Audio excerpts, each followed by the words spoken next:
비판이론, 젠더이론, 비교문학, 19세기, 20세기 대륙철학을 주 연구분야로 삼으며 21세기 포스트모더니스트 젠더이론의 선두주자로 불리는 주디스버틀러 교수. 오늘은 2011년에 촬영된 3분이라는 짧은 시간 동안 그가 버틀러리안 젠더론을 설명하는 영상을 소개합니다. It's one thing to say that gender is performed, and that's a little different from saying gender is performative. When we say gender is performed, we usually mean that we've taken on a role, we're acting in some way, and that our acting or our role playing is crucial to the gender that we are and the gender that we present to the world.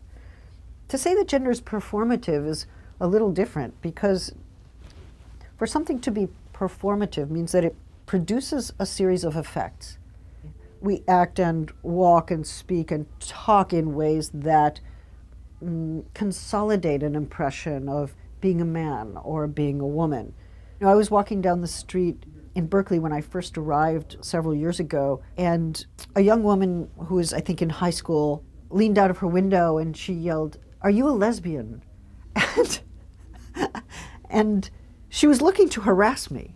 Or maybe she was just freaked out, or she thought I looked like I probably was one and wanted to know. But instead I just turned around and I said, "Yes, I am." And that really shocked her. We act as if that being of a man or that being of a woman is actually an internal reality or something that's simply true about us, a fact about us. Actually, it's a phenomenon that's being produced all the time and reproduced all the time.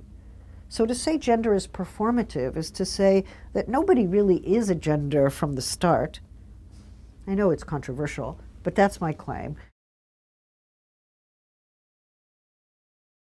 Think about how difficult it is for sissy boys, or how difficult it is for tomboys to function socially without being bullied, or without being teased, or without sometimes suffering threats of violence.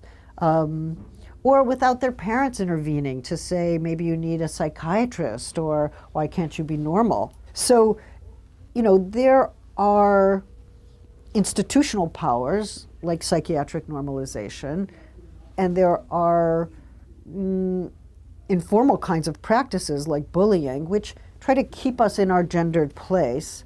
There's a real question for me about how such gender norms get established and policed, and what the best way is to disrupt them and to overcome the police function.